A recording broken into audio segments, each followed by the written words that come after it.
우리에게 주신 하나님 말씀 구약성경 시편 42편 1절에서 5절 말씀이 되겠습니다. 구약성경 제가 가진 책으로 832페이지에 있습니다. 시편 42편 1절부터 5절 말씀이 되겠습니다.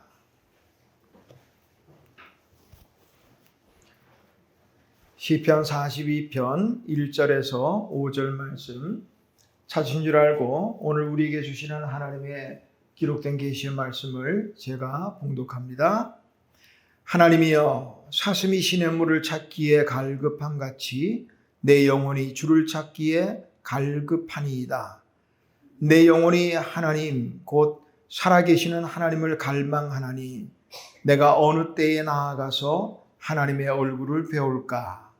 사람들이 종일 내게 하는 말이 내 하나님이 어디 있느뇨 하오니 내 눈물이 주야로 내 음식이 되었도다.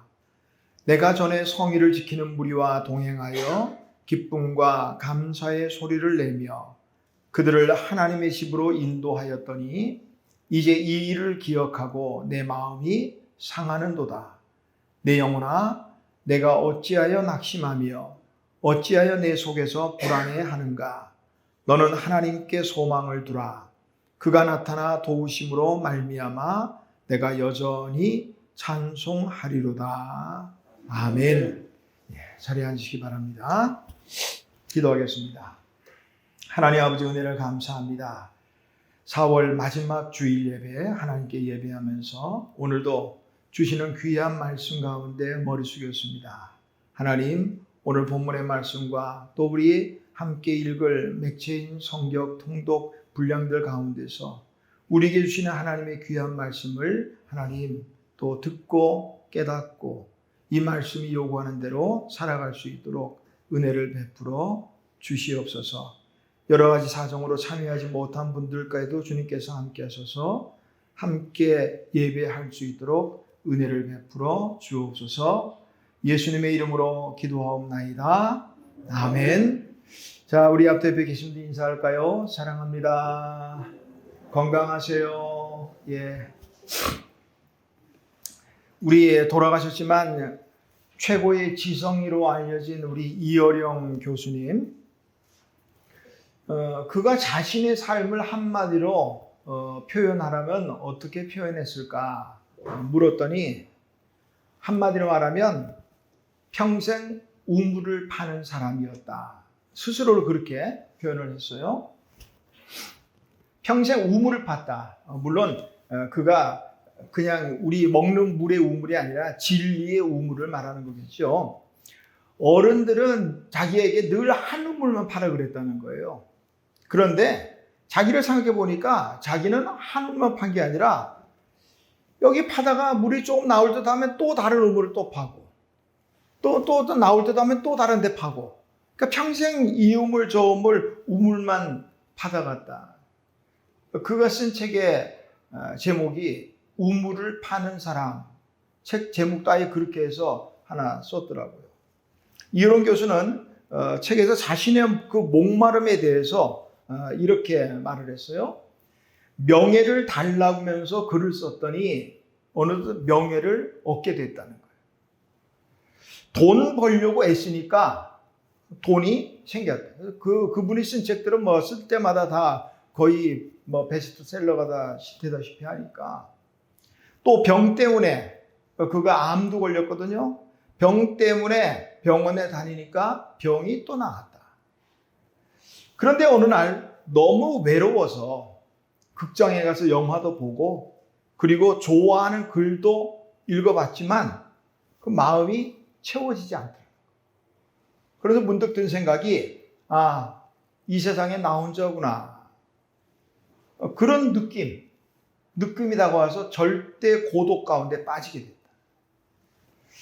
이런 영혼의 목마름을 어디서 내가 채울 수 있을까? 이 고민이었다. 어떤 것으로도 그분의 그 목마름을 채우지 못했다는 거죠. 어느 순간 깨닫게 됐다.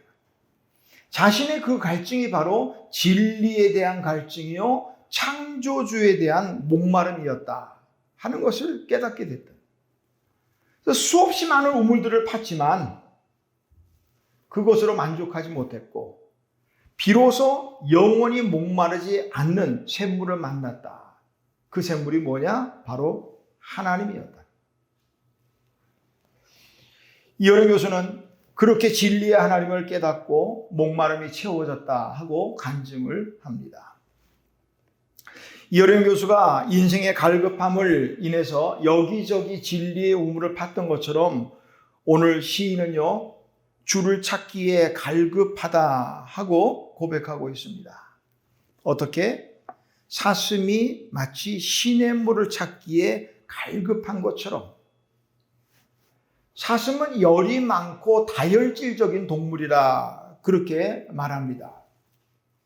그래서 물 없이는 살 수 없는, 더군다나 팔레스타인의 이 건기 때는 아주 견디기 힘들어하는 동물이 바로 사슴이라는 거예요. 그래서 이 시인은 그 사슴이 목말라하며 시냇물을 찾는 그 갈급함처럼 자기도 하나님을 그렇게 찾고 있다. 자, 목마른 사슴이 물을 찾기 위해서 그냥 울부짖으며 미친 듯이 그 시냇물을 찾아 천지사방을 이리 뛰고 저리 뛰고 하는 모습을 조금 우리가 생각을 해볼 필요가 있겠어요. 어떨까요? 여기서 사슴이 시냇물을 찾기에 갈급함이라는 이 단어는 갈급한 게 아니라 목마르구나 하는 정도가 아니라요, 아주 울부짖는. 근데 이 건기 때 목마른 사슴은요, 아주 그냥 소리를 지르 물 찾아다녀요. 아니면 죽게 생겼다는 거예요. 이 사슴은요, 그냥 물을 찾으면 다행이고 없으면 그만이고 이런 정도가 아니에요. 이 물을 못 찾는다는 건요, 곧 죽는다는 것을 의미하는 거거든요. 사슴이 언제까지 울부짖으며 시냇물을 찾아 다녔을까요? 아마 물을 찾을 때까지겠죠. 만약에 물을 찾지 못한다면 타는 목마름으로 쓰러져 죽는 그 직전까지 아마 물을 찾아 다녔을 거예요. 하나님의 사람이 하나님을 찾아야 될 이유가 있다면 바로 그런 거예요. 사슴에게 물은요, 그냥 마시는 조건, 그게 아니라 어쩌면 생명이에요, 생명. 사슴에게 물이 생명이듯이 오늘 목마른 인생의 모든 갈급한 문제들을 해결해 줄 수 있는 유일한 도움이 되시는 분은 누구냐? 이 하나님이라. 그래 하나님을 찾아야 된다는 거죠. 자, 오늘 이 말씀 속에서 우리가 먼저 기억해야 될 것은 하나님은 우리의 도움이시라 하는 사실입니다. 자, 우리 서로 고백할까요? 하나님은 나의 도움이십니다. 하나님은 나의 도움이십니다. 우리의, 때로는 우리가라는 공동체가 있지만 이런 고백들은 개인적이어야 돼요. 하나님은 나의 도움이십니다. 나의 하나님이십니다. 이런 고백이 필요해요. 오늘 맥체인 성경 통독 분량 가운데 보니까 시편은 42편, 43편입니다. 자, 시편 42편, 43편에 하나님이 우리의 도움이 되신다 하는 말씀을 3번이나 지금 반복하고 있어요. 자, 5절 말씀 보니까, 5절 말씀 중간에부터 보니까 너는 하나님께 소망을 두라. 그가 나타나 도우심으로 말미암아. 하나님이 도우신다는 거예요. 또 42편 끝에 있는 11절 중간에도 마찬가지. 너는 하나님께 소망을 두라. 나는 그가 나타나 도우심으로 말미암아. 43편 5절 말씀 중간부터 보면 너는 하나님께 소망을 두라. 그가 나타나 도우심으로 말미암아. 42편 11절에 나는 이라는 요 단어 하나만 추가됐고요. 나머지는 글자 하나 한 것들이고 똑같은 말씀을 3번이나 지금 반복하고 있어요. 하나님은 우리의, 나의 도움이 되신다 하는 사실입니다. 오늘 시인은 상당히 어려운 중에 지금 있는 것을 봅니다. 그러니까 시편에 어떻게 대부분에 보면요, 그렇게 우리가 상황이 넉넉해서 하나님을 찬양하고 또 만족하고 행복하고 그래서 쓴 시는 별로 없어요. 오늘 시도 참 좋은 시지만 이 시를 쓴 배경을 보면 굉장히 어려운 가운데, 자, 3절 말씀 보니까 사람들이 종일 내게 하는 말이 내 하나님이 어디 있느냐? 그러니까 하나님의 사람들이요, 어려움을 당할 때 그런 비웃음을 받을 수 있어요. 아니, 하나님 뭐해? 예수 잘 믿는다고 교회 오래 다녔다고 뭐 하는데도 암이 턱 걸렸다. 그러면 겉으로는 또 안 할지도 모르겠지만 하나님 믿어도 별 소용없네. 그럴 수 있다. 네 하나님이 어디 있냐? 그런 말이 상처가 되니까 내 눈물이 주야로 음식이 되었다. 눈물을 밥 먹듯이 흘리는 거죠. 자, 4절. 전에는 성의를 지키는 무리와 함께, 그러니까 함께 하나님께 예배하러 올라가고 하나님의 집으로 가고 이랬었는데 지금은 그게 안 된다 이 말이에요. 이제 4절 끝에 보니까 이제 그때 그 일을 기억하니까 내 마음이 너무 상하단 말이에요. 왜 이렇게 됐을까? 자세하게 구체적으로 어떤 상황인지를 말하고 있지 않지만 이런 상황이에요. 그러니까 하나님 앞에 원망도 때로 날 수 있어요. 9절. 내 반석이신 하나님께 뭐라고 말해요? 어찌 나를 잊으셨습니까? 우리에게 유일한 도움이 되시는 분이 하나님이신데 그 하나님이 나를 잊었나?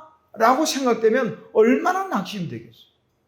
그런 때는 10절. 내 뼈를 찌르는 칼같이 대적이 나를 비방하는 말 한마디 한마디가 마치 칼로 나를 찌르는 것처럼 그렇게 아프게 온다 이 말이에요. 이런 상황이에요. 이런 상황에도 그는 스스로에게 말합니다. 5절 보니까 어찌하여 낙심하느냐? 어찌하여 내 속에서 불안해하는가? 그러지 말라는 거예요. 왜? 소망이 되시는 하나님이 있기 때문이라는 거예요. 하나님이 도와주시기 때문에 된다 이 말이에요. 이제 내일 모레 읽을 우리 시편 46편도 한 장 뒤로 넘어가면 2장이네요. 2페이지 넘어가네요. 시편 46편 1절에서부터 3절을 보세요.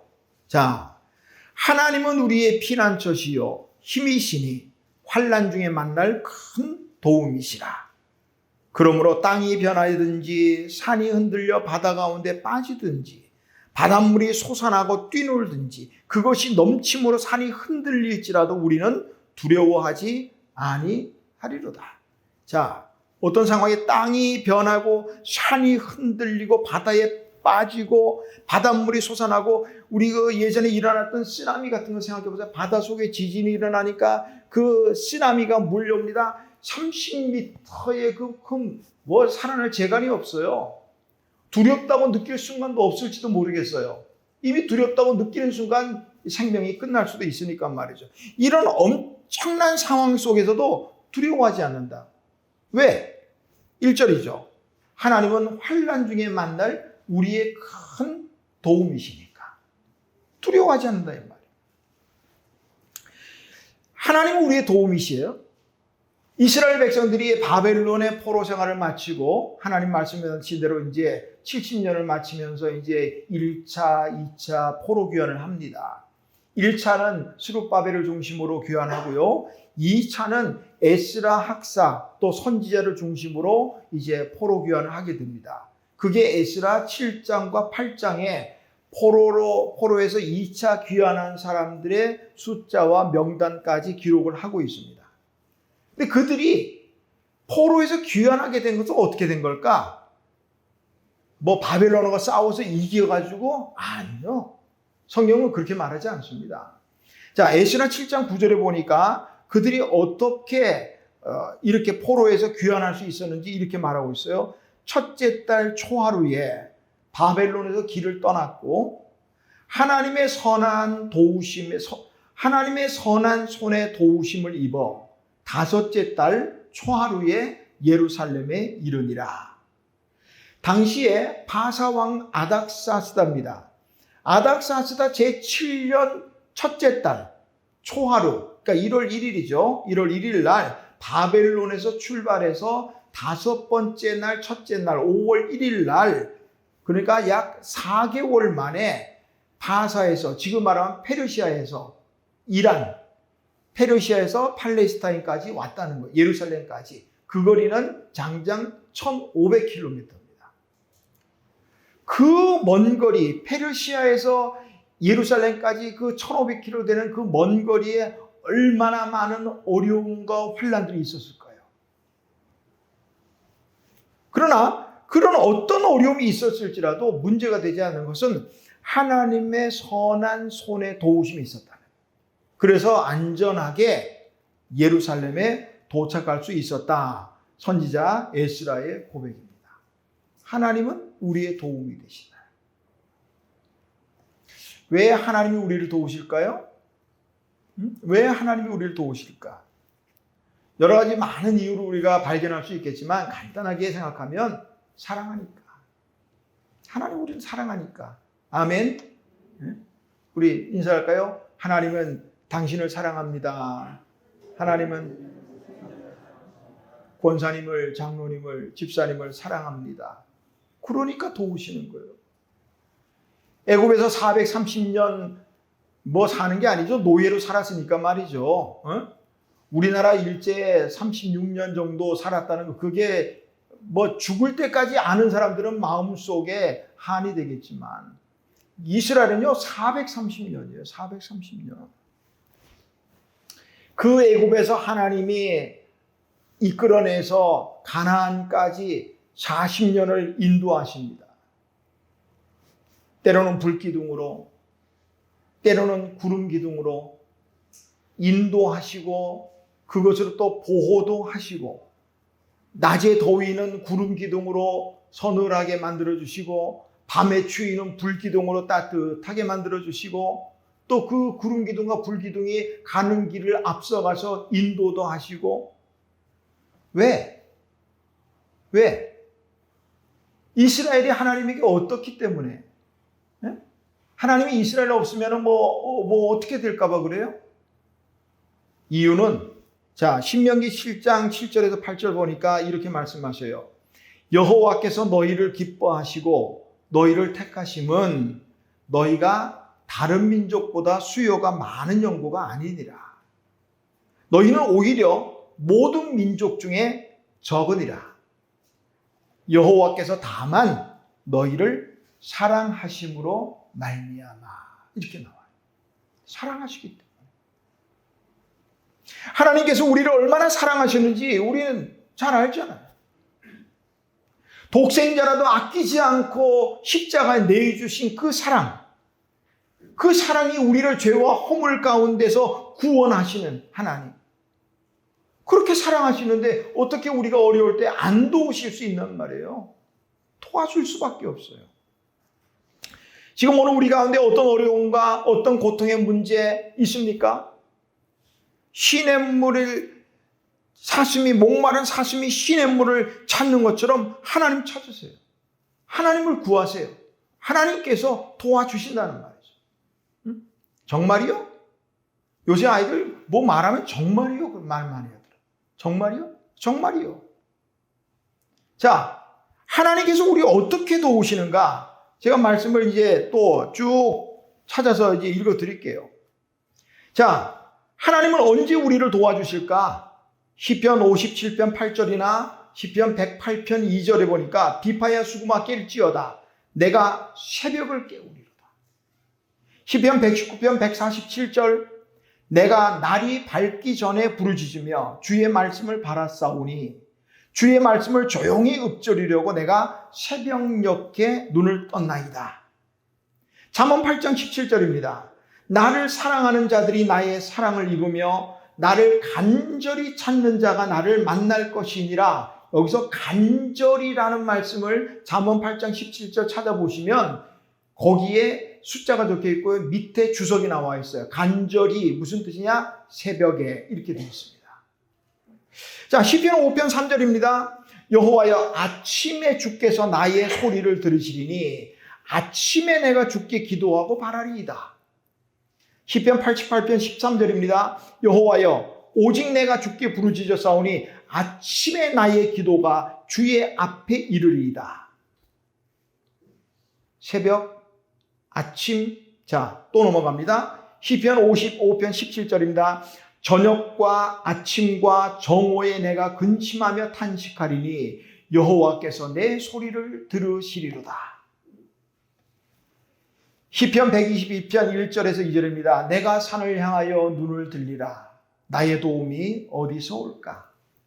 나의 도움은 천지를 지으신 여호와에게서로다. 우리의 도움은 여호와에게서 오는데 121편 4절에 보니까 이스라엘을 지키는 자는 졸지도 아니하시고 주무시지도 아니하시리로다. 그리고 6절에 갑니다. 낮의 해가 너를 상하게 하지 아니하며 밤의 달도 너를 해치지 아니하리로다. 하나님 우리를 도우셔요. 자, 지금부터 제가 말씀드리면 한마디마다 아멘 하세요. 믿으시고 이 도우심의 하나님의 은혜가 우리에게 함께 하시길 바랍니다. 하나님은 새벽에도 우리를 도우십니다. 하나님은 아침에도 우리를 도우십니다. 하나님은 저녁에도 우리를 도우십니다. 졸지도 주무시도 않으시고 우리를 도우십니다. 밤낮으로 도우십니다. 시도 때도 없이 우리가 도움을 청하기만 하면 도우신다는 거예요. 새벽도 괜찮아요. 밤에도 괜찮아요. 정오에도 괜찮아요. 하나님은 주무실까 봐 걱정하지 마세요. 졸지도 주무시지도 아니고 우리를 도우신다는 거예요. 그 하나님의 도우심을 믿으시기를 주님의 이름으로 축원합니다. 자, 하나님이 나의 도움이시다. 또 우리의 도움이시다라고 말하는 것은 무엇을 뜻하는 것일까? 나는 연약합니다. 나는 도우심이 필요합니다. 하는 의미예요. 인생이 얼마나 연약할까? 인생은 날 때부터 누군가의 도움 없이는요, 살 수 없어요. 그 나서 그 부모의 도움 없이 어떻게 살아날 수 있어요, 혼자? 가끔 뉴스에 보면은 정신없는 엄마들, 아빠들 있더라고요. 그 아이 놔두고 혼자서 이틀, 3일 PC방에서 놀다가 애 그렇게 돌보지 않으면 살 방법이 없어요. 시편 39편은요, 다윗이 인생의 말년에 자신의 삶을 돌아보면서 지은 시로 알려졌습니다. 다윗은 30세의 왕이 돼서 40년간을 이스라엘의 두 번째 왕으로 지냈습니다. 그러니까 그가 말년에 쓴 시라고 하니까 대략 한 70에서 80 넘어가지 않았을까 모르겠어요. 요즘 70이나 80이면 아직도 괜찮아요. 그런데 그때 당시에는 자, 인생의 말년. 그 인생의 말년에 다윗이 뭐라고 말하고 있을까? 여호와여, 나의 종말과 연한이 언제까지인지 알게 하사 나의 연약함을 알게 하소서. 지나고 인생의 말년의 자질을 가만히 돌아보니까 참 연약한 인생이더라. 이 말을 지금 하고 있어요. 인생의 말년에 지금까지 살아온 세월 들어보니 인생의 길이가 한 뼘 같더라. 시편 39편 5절입니다. 주께서 나의 날을 한 뼘 길이만큼 되게 하심에 나의 일생이 주 앞에는 없는 것 같사오니. 그렇죠. 영원하신 하나님 그 앞에 우리 기껏 요즘 잘 살아도 100년 사는 이 인생이 뭐 갖다 비교할 때가 있어요. 없는 것과 같다. 정확한 표현입니다. 고대 사회에서 길이를 잴 때 가장 기본적인 단위가 이 뼘이에요. 뼘.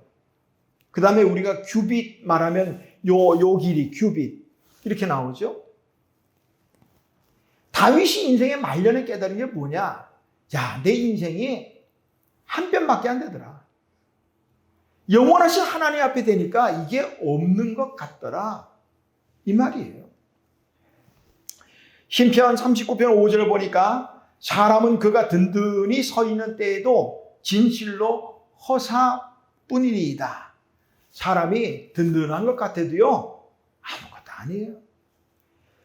세번역 성경은 이렇게 글을 번역을 했어요. 인생의 전성기조차도 한낱 입김에 지나지 않습니다. 인생의 전성기.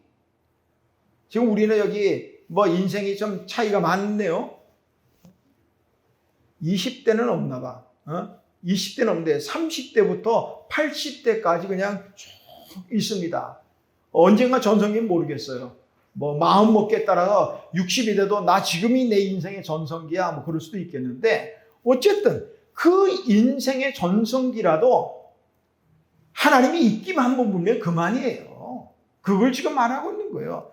하나님이 훅 하고 한번 불어버리면 인생의 전성기, 젊음, 건강, 물질 아무것도 필요 없다. 소용없다는 거예요. 허사라는 거 허사. 인생이 우리가 아는 것처럼 겉보기에는 참 강한 것 같아요.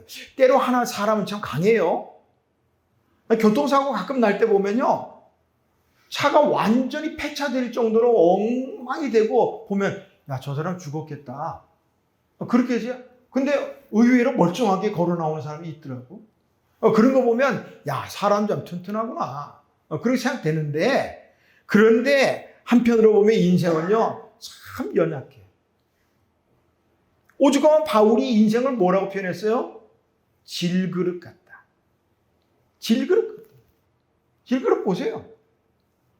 한번 바닥에 툭 떨어지면 맥없이 깨지잖아. 그거 같다는 게 인생이요.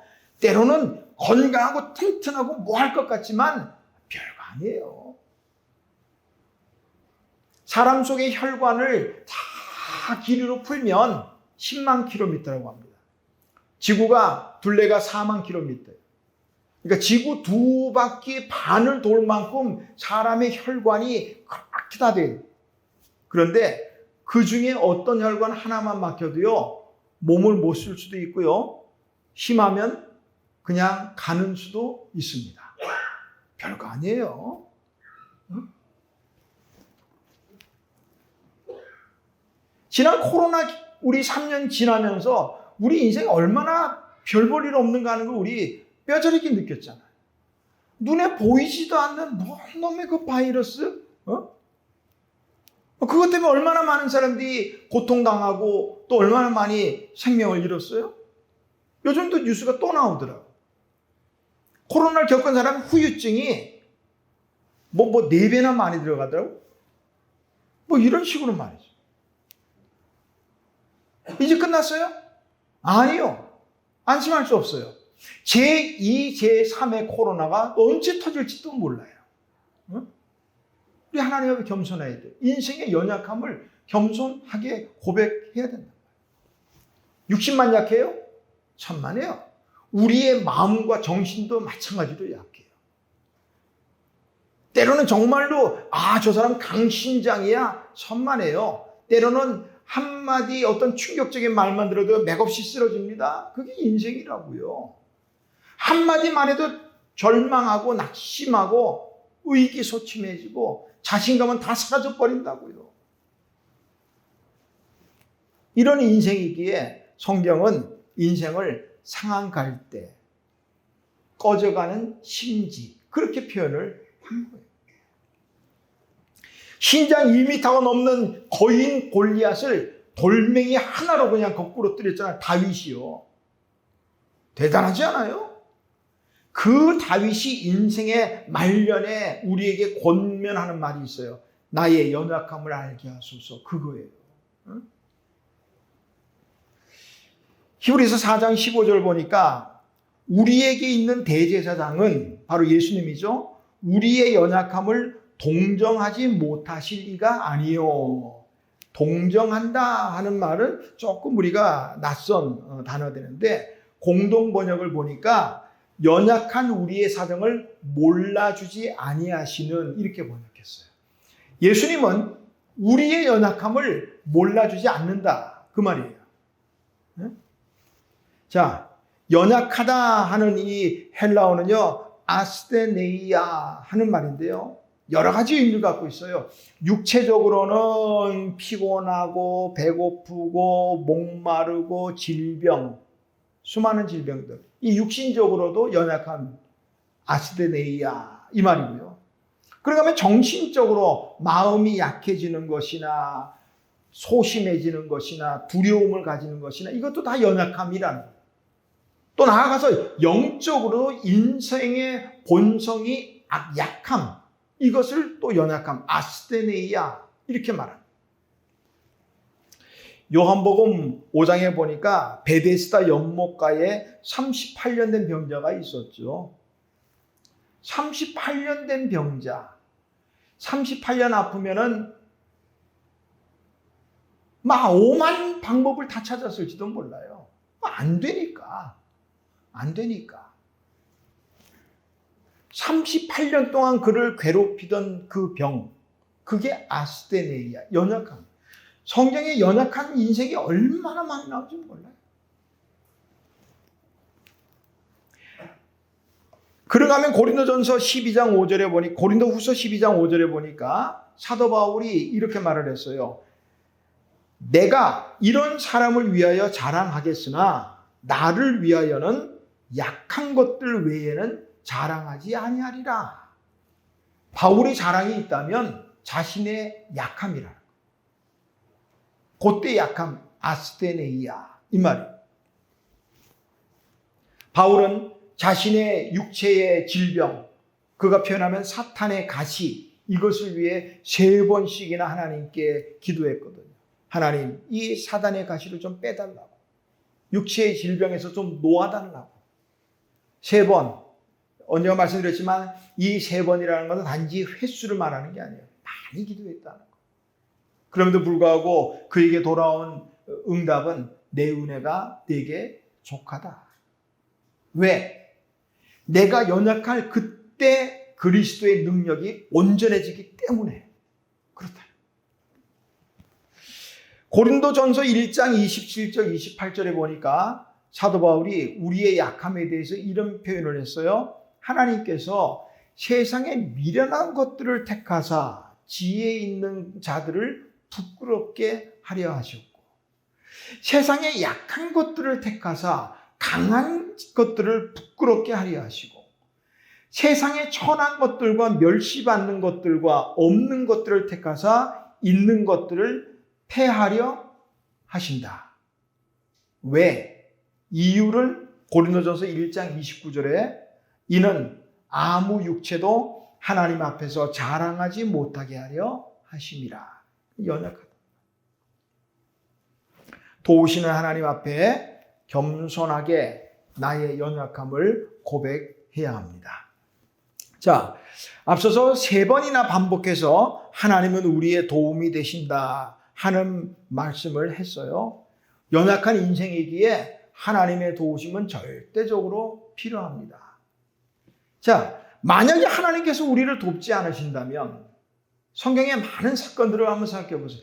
만약에 하나님께서 돕지 않으셨다면 홍해 바다를 육지같이 갈라 마른 땅으로 건너가게 하신 이 일을 어떻게 설명할 거예요? 어떻게 설명할 거예요? 그러니까 이 하나님의 도우심을 생각하지 못하는 사람들은 별별 방법들을 다 해석해요. 그건 바다가 아니었고 홍해 갈대밭이었다. 뭐 이렇게 말도 하고. 쓸데없는 일들을 하고 있어요. 하나님의 도우심. 만약에 하나님께서 돕지 않으셨다면 이 가나안 땅의 첫 성 여리고 성이 그렇게 무너진 걸 어떻게 설명할 거예요? 만약에 하나님이 돕지 않으셨다면 다니엘이 세 친구가 그 맹렬하게 타는 풀무불 가운데서 어떻게 멀쩡하게 걸어 나올 이거 어떻게 설명할 거예요? 뭐 이거 따져보면 한두 끝도 없지. 어떻게 설명? 그래, 성경의 기록은 성경이니까 또 남 얘기처럼 들릴 수 있어요. 그렇다면 우리의 삶 속에 들어가서 한번 생각해 볼까요? 자, 우리 각자의 삶 속에서 하나님의 도우신 경험 있지요? 대답하지 마세요. 그냥 생각해 보세요. 그리고 옛날 건 생각이 또 잘 안 날 수 있으니까 최근의 것들을 한번 생각해 보세요. 하나님의 도우심이 최근에 나를 어떻게 도우셨는가 한번 기억을 떠올려 보세요. 굳이 성경을 갖다 파헤치고 성경이니까 그럴 수도 있고 이건 믿으라 그걸 말고 나의 삶 속에서 내가 정말로 어려울 때, 정말로 힘들 때, 정말로 아플 때 괴롭고 낙심될 때, 그때 하나님께서 도와주셨습니다. 깨달아지면 감사한 일이에요. 세 번에 걸쳐 하나님의 도우심을 말씀한 다음에 그 다음 부분이에요. 자, 시편 42편 5절 끝에 볼까요? 너는 하나님께 소망을 두라. 그가 나타나 도우심을 말미암아 그 다음에 내가 여전히 찬송하리로다. 11절 끝에도 내 하나님을 여전히 찬송하리로다. 43편 5절 끝에도 내 하나님을 여전히 찬송하리로다. 연약한 인생에게 하나님의 도우심은 절대적으로 필요한데 그 하나님의 도우심을 입었다면 그러면 우리 인생에 할 일은 뭐냐? 하나님을 찬송하는 일. 시편 기자는 아까도 말씀드렸지만 어려운 상황이었어요. 주야로 눈물이 음식이 되고 전에 하나님께 이렇게 성의를 지키고 함께 예배하고 그랬던 생각을 하니까 지금 마음이 너무너무 상한단 말이에요. 오늘 시인이요, 다른 것 때문에 마음 상한 거 아니에요. 내가 뭐 물질의 사업이 실패해서, 아니면 건강을 잃어서 이런 거 아니에요. 하나님의 집으로 올라가서 하나님께 예배하던 그때 정말 은혜롭게 하나님을 찬송하고 했던 그때. 근데 지금은 그렇지 못하니까 그게 너무너무 마음이 상하더라 이 말이에요. 그런데 다시 생각하니까 하나님 앞에 여전히 찬송하게 되더라 이 말씀이에요. 여전히라는 말은 어떤 뜻일까? 사전을 찾아보니까 전과 같이 이렇게 돼 있어요. 전에는 하나님을 찬송했었는데 눈물이 주야는 음식이 되고 마음이 상하니 찬송이 안 되고 불평하고 원망하게 되더라. 낙심하게 되더라. 그런데 그 하나님께 다시 소망을 두니 전과 같이 여전히 찬송하게 되더라. 아멘. 인생의 목적은 하나님을 찬송하는 데 있다. 뭐 우리 너무 잘 아는 말씀이죠. 이 백성은 내가 나를 위하여 지었나니 나를 찬송하게 하려 함이니라. 이사야 43장 21절의 말씀처럼 하나님을 찬송하는 것. 자, 우리 시선을 어디에 두느냐 문제예요. 내 상황, 내 처한 형편 이런 것들에 두면은 찬송이 안 돼요. 생각해보니까 눈물이 주야로 밤낮 음식으로 되는데 무슨 찬송이 돼요? 내 현실이나 상황을 보니까 찬송이 안 돼. 너무 힘들고 괴로운 거예요. 내 마음이 상해 있는데 무슨 찬송이 되겠어요? 내 마음이 상하면 찬송이고 기도고 뭐가 되겠어요? 응? 연세에 있는 분들 이제 나이가 들어가 보니까 뭐 온몸이 한 군데도 어디 안 아픈 데 없이 그냥 아이고 죽겠다 소리가 입에 달려요. 무슨 찬송이 되겠어요? 사업이 잘 되면 좋겠는데 안 되면, 취직이 안 되면, 뭐가 안 되면 이런 속에서 무슨 찬송이 되겠어요? 하나님을 찬송하기 원한다면 내 처한 현실의 상황 바라보지 마세요. 그거 보면 찬송이 안 돼요. 응? 누가 하나 정말 넉넉하고 만족하고 행복하고 그래서 마음껏 찬송할 수 있는 형편을 가진 사람이 몇이나 있을까요? 엊그저께 제가 보니까 재미있는 뉴스거리 하나 봤어요. 30몇 개국을 조사했는데 가장 행복하다고 나온 나라가 중국이더라고. 동의하세요? 근데 그 조사라는 게 어딘가 중국에서 조사했대.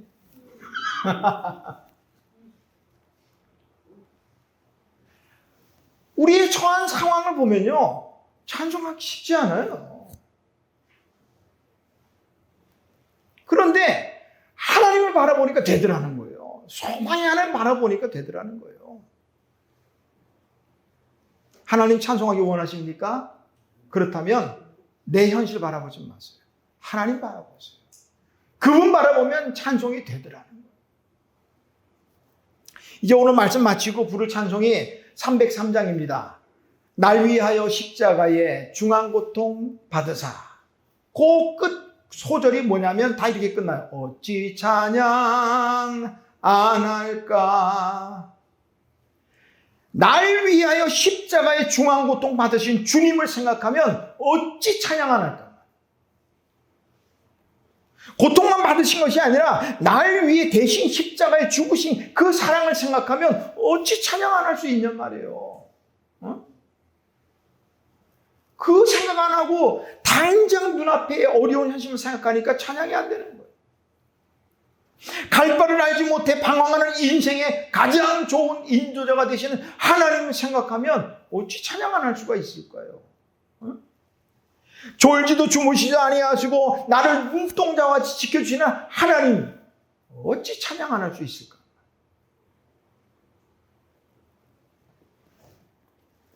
이제 다음 주부터 주일 오후 찬양 예배합니다. 찬양이 얼마나 고팠어요. 찬양하게 됩니다. 모든 상황 속에서 주를 찬양할지라. 하나님만 바라볼 수 있다면 어떤 상황이든 상관없이 하나님을 찬양하게 될 줄로 믿습니다.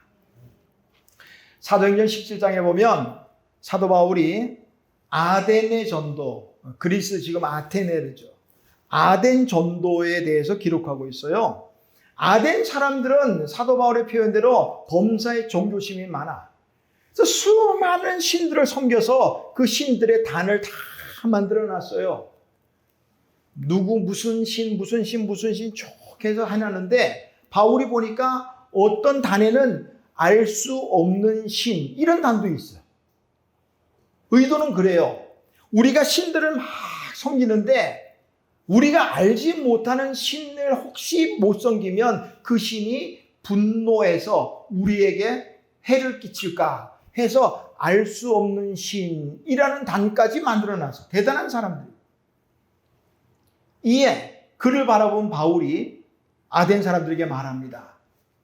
내가 너희들에게 이 신을 가르쳐 주겠다. 너희들이 말하는 알 수 없는 신, 그 신에 대해서 말해주겠다. 그 신은 바로 하나님. 바울이 말하는 하나님은 어떤 하나님인가? 사도행전 17장에 보니까 우주와 만물을 지으신 하나님, 무엇이 부족해서 사람의 손으로 섬김을 받으시는 분이 아니라 풍성하신 그 하나님 쭉 소개합니다. 그 가운데 오늘 우리 제목 도우시는 하나님과 관련해서 눈여겨볼 구절은 17장 27절 사도행전 17장 27절 하반절의 말씀입니다. 하나님은 우리 각 사람에게서 멀리 계시지 아니하도다. 하나님은 멀리 계신 분이 아니라는 거예요. 이 말씀으로 마칩니다. 오늘 지금 어떤 어려운 상황에 있습니까? 누군가의 도움이 필요합니까? 멀리서 찾지 마세요. 가까이 계신 하나님 누구예요? 멀리 찾아요. 가까이 계시다는데 가까이 계신 하나님께 도우심을 청하세요. 그럼 시편 145편 18절에서 다윗이 이렇게 말해요. 여호와께서는 자기에게 간구하는 모든 자, 곧 진실하게 간구하는 모든 자에게 가까이 하시는도다. 가까이 계신 하나님께 도움을 청하시면 하나님께서 언제요? 새벽에도 아침에도 저녁에도 졸지도 주무시지도 아니하고 밤에 낮으로 도와줄 준비가 되어 있는 분이에요. 하나님은 언제나 스탠바이가 되어 있는 분이에요. 우리가 부르기만 하면 도우시는 하나님과 함께 우리 이번 한 주간 승리하시기를 주님의 이름으로 축원합니다. 하나님 아버지 은혜를 감사합니다. 연약한 인생 하나님의 도우심이 절대적으로 필요합니다. 하나님 세상의 것들을 의지하지 않게 하시고 사람 의지하지 않게 하시고 물질을 의지하지 않게 하시고 오직 우리의 도우시는 분은 하나님이심을 믿고 하나님께 도우심을 청할 수 있도록 도와주시옵소서. 이번 한 주간 도우시는 하나님과 함께 승리하는 한 주간 되게 하옵소서. 예수님의 이름으로 기도하옵나이다. 아멘.